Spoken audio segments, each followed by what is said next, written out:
லூக்கா சுவிசேஷத்தை கற்றுக்கொள்ள வாஞ்சையோடு காத்திருக்கும் அன்பர்களை இயேசு கிறிஸ்துவின் இனிய நாமத்தினாலே வாழ்த்தி வரவேற்கிறோம். நாம் கடந்த நிகழ்ச்சியிலே லூக்கா 23 அதிகாரம் 43 வசனங்கள் வரை கற்றுக்கொண்டோம். அந்த பகுதியிலே நாம் கற்றுக்கொண்டது என்ன? நாம் நம்முடைய சொந்த முயற்சியினாலோ நற்செயல்களினாலோ தேவனுடைய பிரசன்னத்திற்குள் கடந்து செல்ல முடியாது. அவருடைய கிருபையினாலும் நம்முடைய விசுவாசத்தினாலும் மட்டுமே நாம் தேவனுடைய பிரசன்னத்திற்குள் கடந்து செல்ல முடியும் என்பதையும் குறித்தும் கற்றுக்கொண்டோம். இன்று நாம் 23 அதிகாரம் 44 வசனங்கள் முதல் 24 அதிகாரம் 12 வசனங்கள் வரை கற்றுக்கொள்ள இருக்கிறோம். இந்த பகுதியிலே நாம் பிதாவை சென்றடைய வேண்டிய வழி எது? அது எவ்வாறு திறக்கப்பட்டது? அரிமத்தியனாகிய யோசேப்பு யார்? அவன் செய்தது என்ன? இயேசுவின் கல்லறை அண்டையிலே வந்த பெண்ணின் அனுபவம் என்ன? எங்களுடன் இணைந்திருந்து அறிந்து கொள்ளுங்கள். பிரியமான வேத ஆராய்ச்சியர்களே, இந்த கர்த்தருடைய வார்த்தைகள் உங்களுக்கு ஆசீர்வாதம் கொடுத்தபடினாலே அநேகருக்கு இந்த வசனங்களை நீங்கள் அறிமுகப்படுத்தி வருவதற்காக ஆண்டவருக்கு ஸ்தோத்திரம் செலுத்துகிறோம். தொடர்ந்து கர்த்தருடைய வார்த்தையை கவனியுங்கள். இந்த பணிக்காக ஜெபியுங்கள். தமிழ் மொழி பேசும் லட்சக்கணக்கான மக்கள் ஆண்டவராய் இயேசு கிறிஸ்து என்றால் யார் என்பதை புரிந்து கொள்ள இந்த வார்த்தைகளை கர்த்தர் தாமே பயன்படுத்தும்படியாக தொடர்ந்து வேண்டிக் கொள்ளுங்கள். கடந்த நிகழ்ச்சியிலே நாம் பார்த்தது போல ஆண்டவராய் இயேசு கிறிஸ்துவை 2 குற்றவாளிகளுக்கு நடுவாக அறைந்தார்கள். சிலுவையிலே தொங்கிக் கொண்டிருந்த பொழுது ஏற்பட்ட எல்லா மாற்றங்களையும் கவனித்த கள்வர்களிலே ஒருவன், இவர் மெய்யாகவே தேவனுடைய குமாரன் என்பதை அறிந்து, ஆண்டவரே உம்முடைய ராஜ்யத்திலே வரும்பொழுது அடியேனை நினைத்தருளும் என்று சொன்னான். அவனுடைய விசுவாசத்தை பார்த்த இயேசு, இன்றைக்கு நீ என்னோடு கூட பரதேசிலே இருப்பாய் என்று சொல்லி அவனுக்கு நித்தியமான இளைப்பாறுதலை வாக்கு பண்ணினார். தொடர்ந்து அங்கே நடந்தது என்ன? லூக்கா 23, 44, 45 வசனங்கள். அப்பொழுது ஏறக்குறைய 6 மணி நேரமாயிருந்தது. 9 மணி நேரம் வரைக்கும் பூமி எங்கும் அந்தகாரம் உண்டாயிற்று. சூரியன் இருளடைந்தது. தேவாலயத்தின் திரைச்சீலை நடுவில் 2 கிழிந்தது. பழைய ஏற்பாட்டிலே ஆசரிப்பு கூடாரத்தை குறித்து நாம் கற்றுக்கொண்ட பொழுது பரிசுத்த ஸ்தலத்திலே தொங்கிய இந்த திரைச்சீலையானது தேவனையும் மனிதனையும் பிரிக்கும் ஒரு திரைச்சீலை என்றும் அது இயேசு கிறிஸ்துவின் வாழ்க்கையை அடையாளப்படுத்துகிறது என்றும் சிந்தித்தது உங்களுக்கு நினைவில் இருக்கலாம். இயேசு சிலுவையிலே மரித்த பொழுது அந்த திரைச்சீலை 2 கிழிந்தது. எனவே மனிதன் தன்னை படைத்த தேவனோடு கூட நேருக்கு நேர் தொடர்பு கொள்ளக்கூடியவனாகிறான். பிதாவை சென்றடைய வேண்டிய வழி அவனுக்காக திறக்கப்பட்டு விட்டது. லூக்கா 23, 46. இயேசு, பிதாவே உம்முடைய கைகளில் என் ஆவியை ஒப்புவிக்கிறேன் என்று மகா சத்தமாய் கூப்பிட்டு சொன்னார். இப்படி சொல்லி ஜீவனை விட்டார். ஞாபகத்தில் வைத்துக் கொள்ளுங்கள், இங்கே மீண்டுமாக வைத்தியனாகிய லூக்கா ஒரு வைத்தியனுடைய கண்ணோட்டத்தோடு பேசுகிறார். மரித்து கொண்டிருக்கும் எத்தனையோ மனிதர்களோடு கூட அவர் இருந்திருப்பார். அவர்கள் எல்லாரும் எப்படி மரித்தார்கள் என்பதையும் அவர் பார்த்திருப்பார். அதே வேளையிலே இயேசு கிறிஸ்து எப்படி மரித்தார் என்பதையும் அறிந்திருந்தார். பொதுவாகவே ஒருவர் மரிப்பதை குறித்து சொல்லும் பொழுது மரண போராட்டம் என்று சொல்ல நீங்கள் கேள்விப்பட்டிருக்கலாம். கடைசி மூச்சு விடும் பொழுது அது போராட்டத்தோடு நிறைவடைகிறதா இருக்கிறது. சிலுவையிலே தொங்கிய 2 குற்றவாளிகளும் கூட அவ்வண்ணமாகவே தங்களுடைய ஜீவனை முடித்திருப்பார்கள். ஆனால் இயேசு கிறிஸ்து அப்படி மரிக்கவில்லை. அவர் தன்னார்வமாக மரணத்திற்குள்ளே பிரவேசித்தார். அவர் தன்னுடைய ஆவியை பிதாவினுடைய கரத்திலே ஒப்புவித்தார். அவர் உரத்த குரலிலே இதைத்தான் சொன்னார். பிதாவே உம்முடைய கைகளிலே என் ஆவியை ஒப்புவிக்கிறேன் என்றார். ஏதோ பலனில்லாத ஒரு மனிதனின் ஜீவன் தானாகவே போவது போல அல்ல. இயேசு கிறிஸ்துவின் இறுதி வார்த்தை வெற்றி தொனியாக முடிந்தது என்பதாக யோவான் குறிப்பிட்டிருக்கிறார். தொடர்ந்து அங்கே என்ன நடக்கிறது பாருங்கள். லூக்கா 23, 47. 100க்கு அதிபதி சம்பவித்ததைக் கண்டு மெய்யாகவே இந்த மனுஷன் நீதிபரனாய் இருந்தான் என்று சொல்லி தேவனை மகிமைப்படுத்தினான். இந்த 100க்கு அதிபதி விசுவாசியானான் என்று நான் நம்புகிறேன். இயேசு கிறிஸ்துவை சிலுவையிலே அடிப்பதற்கு அவனே பொறுப்பு எடுத்துக்கொண்டவன்.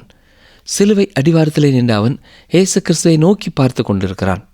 ஏதோ மிக வித்தியாசமான ஒன்று நடைபெறுவதை கவனிக்கிறான். அப்பொழுது அவன் தேவனை மகிமைப்படுத்தினான். இயேசு கிறிஸ்து நீதிபரராய் இருந்தார் என்பதை அவன் கண்டுகொண்டான். மற்ற சுவிசேஷகர்கள் சொல்லும் பொழுது இந்த 100க்கு அதிபதி இவர் மெய்யாகவே தேவனுடைய குமாரன் என்று அறிக்கையிட்டதாகவும் எழுதியிருக்கிறார்கள். இன்று 100க்கு அதிபதி சிலுவை அடிவாரத்திலே நிற்கிறான். இயேசு கிறிஸ்துவின் மரணத்தை குறித்தும் உயிர்த்தெழுதலை குறித்தும் எதுவுமே அவனுக்கு தெரியாது.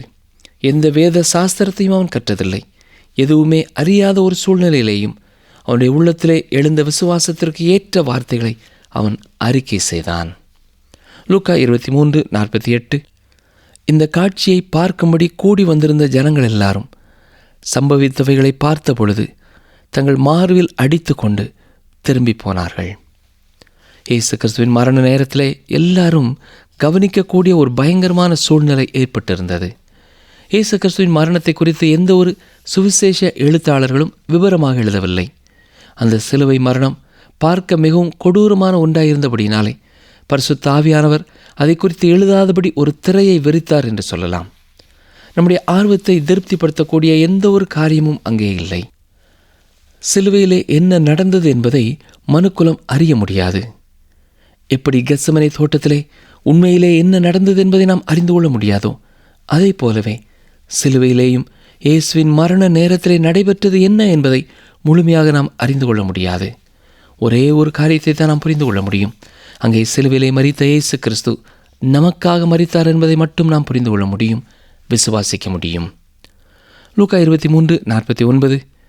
அவருக்கு அறிமுகமானவர்கள் எல்லாரும் கலிலேயாவிலிருந்து அவருக்கு பின் சென்று வந்த ஸ்திரீகளும் தூரத்திலே நின்று இவைகளை பார்த்து கொண்டிருந்தார்கள். தொடர்ந்து அங்கே என்ன நடக்கிறது? இந்த அதிகாரத்தின் மீதி பகுதியிலேயும் இயேசு கிறிஸ்து அடக்கம் செய்யப்பட்டதை குறித்தும் தொடர்ந்து வரும் அதிகாரத்திலே அவருடைய உயிர்த்தெழுதை குறித்தும் வாசிக்கிறோம். இது இரண்டுமே எப்போவுமே பிரிக்கப்பட முடியாத ஒன்று. அப்போஸ்தலனாகிய பவுல் எழுதும் பொழுது 1 கொரிந்தியர் 15:3-4 நான் அடைந்ததும் உங்களுக்கு பிரதானமாக ஒப்புவித்ததும் என்னவென்றால், கிறிஸ்துவானவர் வேத வாக்கியங்களின்படி நமது பாவங்களுக்காக மரித்து அடக்கம் பண்ணப்பட்டு வேத வாக்கியங்களின்படி 3ஆம் நாளில் உயிர்த்தெழுந்து என்று எழுதுகிறார். ஆம், இதுவே சுவிசேஷம் சொல்லும் உண்மையும் சத்தியமுமாயிருக்கிறது. இந்த சத்தியத்திற்கும் உங்களுக்கும் உள்ள தனிப்பட்ட தொடர்பு என்ன? இயேசு கிறிஸ்து மரித்தார், அவர் அடக்கம் செய்யப்பட்டார், மரணத்திலிருந்து அவர் உயிரோடு எழுப்பப்பட்டார். இது உங்களுடைய வாழ்க்கையிலே என்ன அர்த்தத்தை கொடுக்கிறது? உங்களுக்காக அவர் மரித்தார் என்பதை நீங்கள் விசுவாசிக்கிறீர்களா? அவர் அடக்கம் செய்யப்பட்ட பொழுது உங்களுடைய பாவங்கள் எல்லாம் அடக்கம் செய்யப்பட்டு விட்டது என்பதை அறிந்திருக்கிறீர்களா? நம்முடைய பாவ பிரச்சனைக்கு ஒரு முடிவு கட்டப்பட்டு விட்டது என்பதை விசுவாசிக்கிறீர்களா? அவர் உயிரோடு எழுந்தார் என்பதை விசுவாசிக்கிறீர்களா? நீங்களும் அவரோடு எழுப்பப்பட்டிருக்கிறீர்கள் என்பதை நீங்கள் நம்புகிறீர்களா? இவைகள் எல்லாவற்றையும் நாம் விசுவாசிக்கும் பொழுது அந்த விசுவாசமானது நம்மை இயேசுவுக்குள் வைக்கிறது. நம்மையும் பிதாவாகிய தேவன் பார்க்கும் பொழுது இயேசு கிறிஸ்துவுக்குள்ளாக நம்மை பார்க்கிறார். அவருடைய நீதி நம்முடைய நீதியாகிவிட்டது. அவர் நிற்பது நாம் நிற்பதற்கு சமானமாயிருக்கிறது. அந்த ஒரு காரியத்தை குறித்து இன்றைக்கு நீங்களும் நானும் பெருமை பாராட்ட முடியும். லூக்கா 23:50 பாருங்கள். யோசேப்பு என்னும் பெயர் கொண்ட ஒரு ஆலோசனைக்காரன் இருந்தான். அவன் உத்தமனும் நீதிமானுமாயிருந்தான். இந்த அரிமத்தியா ஊரானாகிய யோசேப்பு உண்மையாகவே சமுதாயத்திலே நல்ல அந்தஸ்து பெற்ற ஒரு மனிதனாய்த்தான் இருந்திருக்கிறான். இவன் சனகரிப் சங்கத்தின் ஒரு அங்கத்தினன். சமுதாயத்திலே தனக்கிருந்த நிலைமையை அவன் பயன்படுத்தி அவன் அங்கே செயல்பட ஆரம்பிக்கிறான். இயேசு கிறிஸ்துவுக்காக அவன் தீர்மானம் எடுக்க வேண்டிய நேரத்திலே தனித்து நின்று உறுதியான தீர்மானத்தோடு அவன் செயல்படுகிறான். லூக்கா 23:51. அவன் யூதருடைய பட்டணங்களில் ஒன்றாகிய அரிமத்தியாவிலிருந்து வந்தவனும் தேவனுடைய ராஜ்யத்துக்கு காத்திருந்தவனும் யூதர்களுடைய ஆலோசனைக்கும் செய்கைக்கும் சம்மதியாதவனுமாயிருந்தான். இந்த அரிமத்தியா ஊரானாகிய யோசேப்பு செனகரிப் சங்கத்தின் ஒரு அங்கத்தினனாய் இருந்தாலும் அன்று இரவிலே அவர்கள் எடுத்த தீர்மானத்திற்கு அவன் உடன்படவில்லை. எனவே இயேசு கிறிஸ்துவை அவர்கள் சிலுவையிலே அடிக்க வேண்டும் என்று தீர்மானித்த பொழுது அது ஏக மனதான ஒரு தீர்மானமே அல்ல. இவன் ஒரு அமைதியான உத்தமனாகவும் நீதிமானாயும் இருந்திருக்கிறான். இயேசு கிறிஸ்துவை முகமுகமாய் சந்தித்த அவன் தன்னுடைய இருதயத்திலே ஒரு தெளிவான உறுதியான தீர்மானத்தை செய்திருந்தான். இங்கே நாம் பார்க்கிறது போல இயேசு கிறிஸ்துவின் மேலே விசுவாசம் வைத்திருந்தாலும் அநேகர் வெளிப்படையாக சீஷர்களைப் போல இயேசுவை பின்பற்றி வரவில்லை. அதே போல இன்றைக்கும் அநேக தனிப்பட்ட சகோதர சகோதரிகள் தங்களுடைய இருதயத்திலே இயேசு கிறிஸ்து தங்களுடைய பாவத்திற்காகவும் மரித்திருக்கிறார் என்பதை விசுவாசித்திருந்தாலும் உலகத்திலே வெளிப்படையாக நாங்கள் இயேசுவை விசுவாசிக்கிறோம் என்று சொல்லுகிறதில்லை. அது மட்டுமல்ல, இயேசு கிறிஸ்து சிலுவையிலே அடிக்கப்படும் அந்த நேரத்திலே தானே சீஷர்கள் எல்லாரும் மறைந்து விட்டார்கள். அதுவரை மறைவாக விசுவாசத்தை வைத்திருந்தவர்கள் வெளிப்படையாக வந்து சீஷர்களின் இடத்திலே நின்று வேலைகளை கவனிக்கிறார்கள். அரிமத்தியா ஊரானாகிய யோசேப்பும் நிக்கோதேமுவும் சமுதாயத்திலே உயர்ந்த ஸ்தானங்களிலே இருந்தவர்கள். ஆனாலும் அந்த குறிப்பிட்ட சூழ்நிலையிலே வெளிப்படையாக தாங்கள் இயேசு கிறிஸ்துவை இரட்சகராக விசுவாசிக்கிறோம் என்பதை காண்பிக்கும்படியாக செயல்பட்டார்கள். யோவானின் சுவிசேஷத்திலே நான் வாசிக்கும் பொழுது இந்த யோசேப்போடு கூட நிக்கோதேமுவும் வந்து உதவி செய்ததை வாசிக்கலாம். இயேசு கிறிஸ்துவை சிலுவையிலிருந்து இறக்கி கல்லறையிலே வைக்கும் முழு பொறுப்பையும் அவர்கள் நின்று தங்களுடைய சொந்த கரங்களினாலே செய்தார்கள். அது மட்டுமல்ல, லூக்கா 23:52 பாருங்கள். அவன் பிலாத்துவினிடத்தில் போய் இயேசுவின் சரீரத்தை கேட்டு, இங்கே யோசேப்பின் விசுவாசம் வெளிப்படையாய் தெரிகிறது. சமுதாயத்தில் எல்லாரும் அறியப்பட்ட ஒரு ஸ்தானத்திலே, உயர்ந்த ஸ்தானத்திலே இருந்த யோசேப்பு வெளிப்படையாக தைரியமாய் போய் இயேசுவின் சரீரத்தை கேட்டு வாங்குகிறான். வசனம் 53, அதை இறக்கி மெல்லிய துப்பட்டியிலே சுற்றி கண்மலையில் வெட்டப்பட்டதுமாய் ஒரு காலும் ஒருவனும் வைக்கப்படாததுமாய் இருந்த ஒரு கல்லறையிலே வைத்தான். இப்பொழுது ஒரு கேள்வி எழும்புகிறது. இயேசு கிறிஸ்துவை வைத்த அந்த கல்லறை எங்கே இருக்கிறது? இந்நாட்களிலே 2 இடங்களை இயேசு கிறிஸ்து வைக்கப்பட்ட கல்லறை என்று சொல்கிறார்கள். ஒரு இடத்திலே கத்தோலிக்க ஆலயம் ஒன்று எழுப்பப்பட்டிருக்கிறது, மற்றும் ஒன்று பட்டணத்திற்கு வெளியே காணப்படுகிறது. ஆனால் 2 இடங்களுமே அவர் வைக்கப்பட்ட இடம்தான் என்று உறுதியாக சொல்ல முடியாது.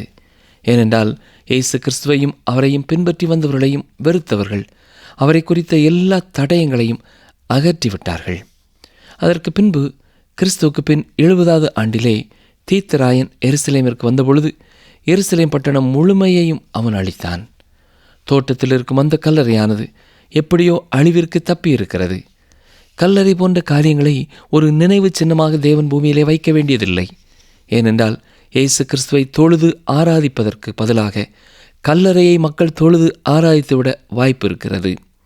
இன்றைக்கும் எருசலேமிற்கு செல்லுகிறவர்கள் சிலர் அவர் வைக்கப்பட்ட கல்லறை என்று சொல்லப்படுகிற இடத்திலே தரையிலே குனிந்து முத்தமிடுகிறார்கள். அதுதான் அவர் வைக்கப்பட்ட கல்லறையாகவே இருந்தாலும் அந்த கல்லறைக்கு எந்த மதிப்பும் மரியாதையும் இல்லை. ஏனென்றால் பிதாவின் வலது பார்சத்திலே உட்கார்ந்திருக்கிறவரே ஜீவிக்கிற இரட்சகராயிருக்கிறார். எனவே நாம் அவரைத்தான் நோக்கி பார்க்க வேண்டுமே ஒழிய இந்த பூமியிலே அவர் இருந்த காலத்திலே இருந்த இடங்கள் முக்கியமானதல்ல. வசனங்கள் 54, 55 பாருங்கள். அந்த நாள் ஆயத்த நாளாயிருந்தது, ஓய்வு நாளும் ஆரம்பமாயிற்று. கலிலேயாவிலிருந்து அவருடனே கூட வந்திருந்த ஸ்திரீகளும் பின் சென்று கல்லறையையும் அவருடைய சரீரம் வைக்கப்பட்ட விதத்தையும் பார்த்து. உண்மையான இந்த சிறு கூட்ட பெண்கள் இயேசு கிறிஸ்துவுக்கும் சீடர்களுக்கும் அந்த நாட்களிலே பணிவிடை செய்து கொண்டிருந்தார்கள். அவர்களோடு இருந்து தேவைகளை சந்தித்தவர்களாயிருந்திருப்பார்கள். இயேசு கிறிஸ்துவின் மரணத்தை பொறுத்தமட்டிலேயும் இயேசு கிறிஸ்துவ நம்முடைய பாவங்களுக்காக புதன்கிழமை மரித்தார், வியாழக்கிழமை மரித்தார் அல்லது வெள்ளிக்கிழமை மரித்தார் என்று சொல்லப்படவில்லை. இயேசு கிறிஸ்து நம்முடைய பாவங்களுக்காக மரித்தார் என்பதை மட்டும்தான் சொல்கிறது. இது எந்த நாளிலே நடைபெற்றது என்பதை குறித்து நாம் வாக்குவாதம் செய்ய வேண்டிய அவசியமில்லை. அந்த நாள் ஆயத்த நாளாய் இருந்தது என்று சொல்லப்பட்டிருக்கிற வார்த்தைகளினாலே அது வெள்ளிக்கிழமை என்று நாம் சொல்லலாம். இயேசு கிறிஸ்துவனுடைய சரீரம் எப்படி துணியிலே சுற்றி வைக்கப்பட்டது என்பதை அந்த பெண்கள் பார்த்து கொண்டிருந்தார்கள். சொல்லப்போனால் அது முழுவதும் பரிபூர்ணமாக செய்து முடிக்கப்பட்ட ஒரு அடக்கம் அல்ல. யோவான் 19:40 நாம் வாசிக்கிறது போல அவர்கள் அதை முறைமையின்படியே சுகந்த வர்க்கங்களுடனே சீலையிலே சுற்றி கட்டினார்கள் என்று வாசிக்கிறோம். ஆனாலும் வசனம் 56 பாருங்கள். திரும்பி போய் கந்த வர்க்கங்களையும் பரிமள தைலங்களையும் ஆயத்தம் பண்ணி கற்பனையின்படியே ஓய்வு நாளில் ஓய்ந்திருந்தார்கள். ஓய்வு நாள் என்பது ஓய்ந்திருக்க வேண்டிய ஒரு நாள் என்பதனாலே அவர்கள் கல்லறை பக்கம் வரவில்லை. இயேசுவின் சரீரத்திலே போடும்படியாக கந்த வர்க்கங்களையும் பரிமள தைலங்களையும் ஆயத்தம் செய்கிறார்கள். சொல்லப்போனால் அதையெல்லாம் அவர்கள் வீணாக்கி விட்டார்கள் என்று தான் சொல்ல வேண்டும். ஏனென்றால் அதை அவருக்காக பூசும்படியாக அவர்கள் கொண்டு வந்த பொழுது அவருடைய சரீரம் அங்கே இல்லை. ஆனால் ஞாபகம் இருக்கிறதா?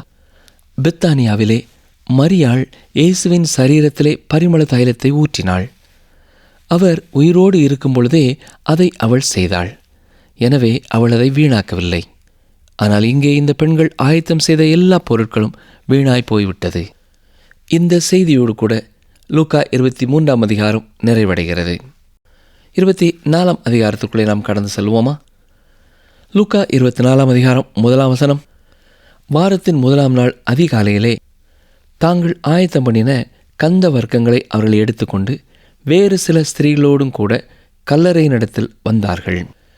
இங்கே நாம் வாசிக்க கேட்டது போல அவர்கள் முந்தின நாளிலே ஆயத்தம் செய்த எல்லா பரிமள தைலங்களையும் கந்த வர்க்கங்களையும் கொண்டு வருகிறார்கள். எனக்குள்ளே எழும்புகிற ஒரு எண்ணம் என்னவென்றால், அந்த கந்த வர்க்கங்களையும் பரிமள தைலத்தையும் அவர்கள் என்ன செய்தார்கள் என்று அவளிடத்தில் கேட்க வேண்டும்.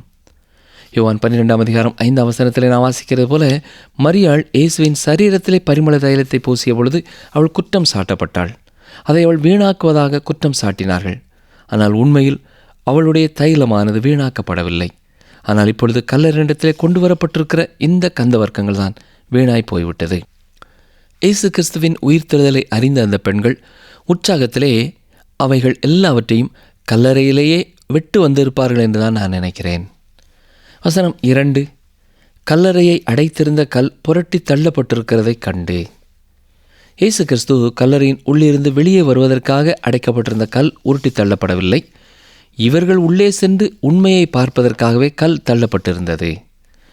வசனம் 3, உள்ளே பிரவேசித்து கர்த்தராய் இயேசுவின் சரீரத்தை காணாமல். ஆம் பிரியமானவர்களே, அவர்கள் அங்கே செல்லும் முன்னதாகவே இயேசு கடந்து சென்று விட்டார். வசனங்கள் 4-8 வரை பாருங்கள். அதை குறித்து மிகுந்த கலக்கமடைந்திருக்கையில் பிரகாசமுள்ள வஸ்திரம் தரித்த 2 பேர் அவர்கள் அருகே நின்றார்கள். அந்த ஸ்திரீகள் பயப்பட்டு தலை கவிழ்ந்து தரையை நோக்கி நிற்கையில் அந்த 2 பேரும் அவர்களை நோக்கி, உயிரோடு இருக்கிறவரை நீங்கள் மரித்தோரிடத்தில் தேடுகிறதென்ன? அவர் இங்கே இல்லை, அவர் உயிர் தெழுந்தார். மனுஷகுமாரன் பாவிகளான மனுஷர் கைகளில் ஒப்பு கொடுக்கப்படவும் சிலுவையில் அறையப்படவும் 3ஆம் நாளில் எழுந்திருக்கவும் வேண்டும் என்பதாக அவர் கலிலேயாவிலிருந்த காலத்தில் உங்களுக்கு சொன்னதை நினைவு கூறுங்கள் என்றார்கள். அப்பொழுது அவர்கள் அவருடைய வார்த்தைகளை நினைவு கூர்ந்து, உயிரோடு இருக்கிறவரை நீங்கள் மரித்தோரிடத்தில் தேடுகிறது என்ன என்பது நல்ல ஒரு கேள்விதான். இந்த பெண்கள் ஏன் அங்கே வந்தார்கள்? ஏன் பேதுருவும் யோவானும் அங்கே வந்தார்கள்? மரித்து போன இயேசுவின் சரீரத்தை தேடி வந்தபடியினாலே தான் அங்கே வந்தார்கள். அவர்கள் உயிரோடு இருக்கிற ஒருவரை தேடி அங்கே வரவில்லை.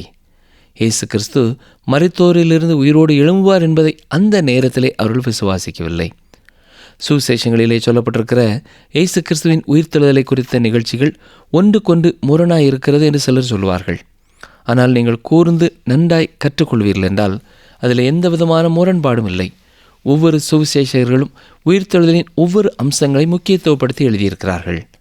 லூக்கா எழுதும் பொழுது கல்லறையண்டை வந்த பெண்களை குறித்து, அவர்களுடைய அனுபவங்களை குறித்து எழுதியிருக்கிறார். தேவதூதர்கள் அவர்களுக்கு ஞாபகப்படுத்திய பொழுதுதான் இயேசு சொன்ன காரியங்கள் அவர்களுக்கு ஞாபகத்தில் வந்தது. சில வேளைகளிலே கூட நாமும் சில காரியங்களை குறித்து கேள்விப்படுவோம். அது உண்மைதான் என்பதை அறிந்திருந்தாலும் நம்முடைய பூரண மனம் அதை விசுவாசிக்கிறதில்லை. இன்றைக்கும் கர்த்தருடைய வசனங்களை அநேகர் அவ்வண்ணமாகவே கையாளுகிறார்கள். எல்லா சுவிசேஷங்களிலுமே இயேசு கிறிஸ்து தனது சீடர்களிடத்திலே திரும்ப திரும்ப தான் எருசலேமுக்கு மரிக்கச் செல்வதாகவும் மரித்த பின் 3ஆவது நாள் உயிரோடு எழும்புவேன் என்பதையும் கூறியிருக்கிறார். அப்படி அவர் பல முறை சொன்ன காரியங்களை அவர்கள் கேட்டிருந்தாலும் அவர்கள் அதை விசுவாசிக்கவில்லை. லூக்கா 24:9-10 கல்லறையை விட்டு திரும்பி போய் இந்த சங்கதிகள் எல்லாவற்றையும் 11 மற்றெல்லாருக்கும் அறிவித்தார்கள். இவைகளை அப்போஸ்தலருக்கு சொன்னவர்கள் மகதலேனா மரியாளும் யோவன்னாளும் யாக்கோபின் தாயாகிய மரியாளும் இவர்களுடனே கூட இருந்த மற்ற ஸ்திரீகளுமே. கல்லறையிடத்திலே சென்று வந்த பெண்கள் சொன்ன வார்த்தைகளை கேட்கும் பொழுது இந்த அப்போஸ்தலர்கள் உற்சாகமடைந்திருப்பார்கள் என்று ஒருவேளை நீங்கள் நினைக்கலாம். ஆனால் அடுத்த வசனத்தை பாருங்கள். லூக்கா 24:11 இவர்களுடைய வார்த்தைகள் அவர்களுக்கு வீண் பேச்சாக தோன்றினதினால் அவர்கள் இவர்களை நம்பவில்லை. நீங்கள் ஒருவேளை நினைக்கலாம், இந்த பெண்கள் தான் எல்லாவற்றையும் சரியாய் பார்த்த சாட்சிகள், அவர்களுடைய சாட்சி ஏற்றுக்கொள்ளப்படும் என்று நினைக்கலாம். இயேசு கிறிஸ்துவின் உயிர்த்தெழுதலை நம்பாத முதல் ஜனக்கூட்டம் அவருடைய சீஷர்களே. அவருடைய மரணத்தை குறித்தும் உயிர்த்தெழுதலை குறித்தும் அவர் பல முறை கூறியிருந்தாலும் அவர்கள் அதை குறித்து கேள்விப்பட்ட உடனே நம்பவில்லை.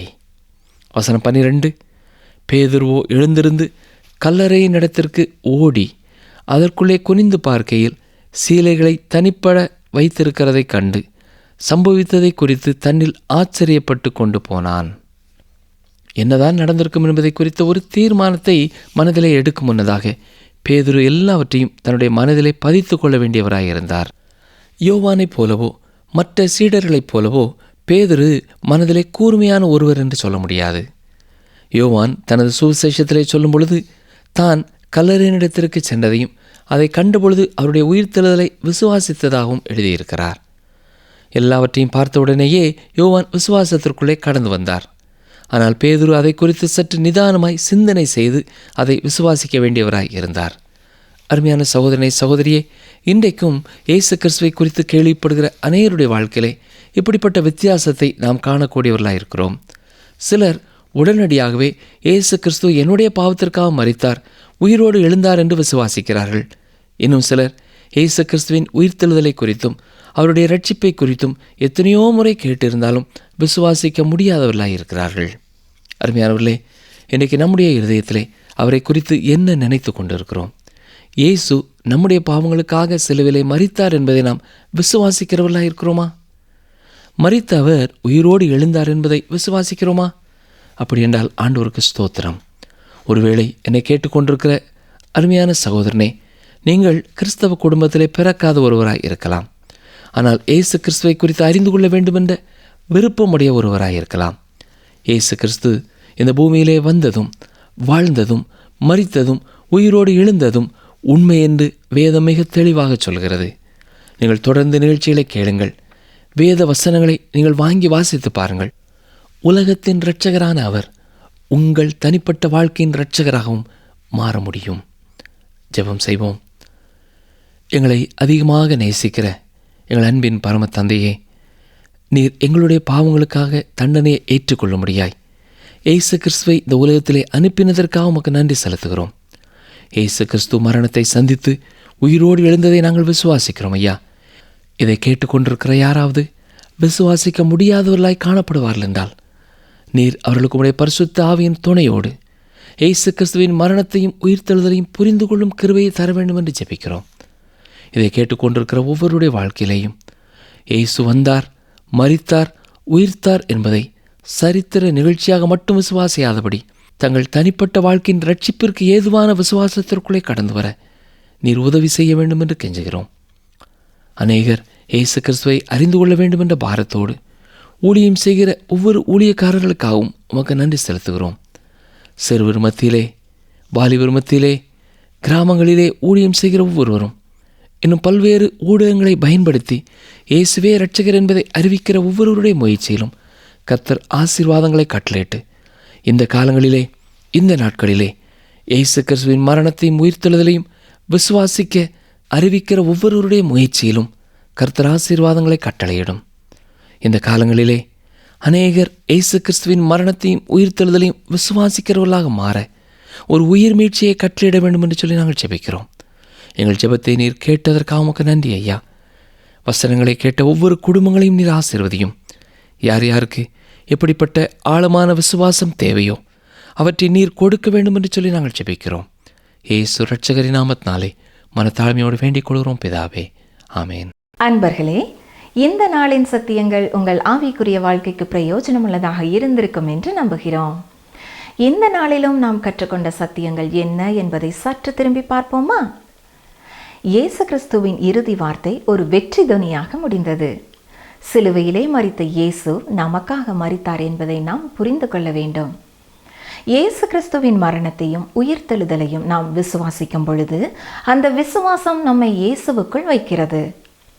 பிதாவின் வலது பரிசத்திலே வீற்றிருக்கிற இயேசுவையே நாம் நோக்கி பார்க்க வேண்டுமே தவிர அவர் பூமியிலே இருந்த இடங்களை முக்கியத்துவப்படுத்த வேண்டிய அவசியம் இல்லை. மீண்டும் லூக்கா சுவிசேஷத்தின் கடைசி பாடமாகிய அடுத்த நிகழ்ச்சியிலே சந்திப்போம். கர்த்தர் உங்களை ஆசீர்வதிப்பாராக.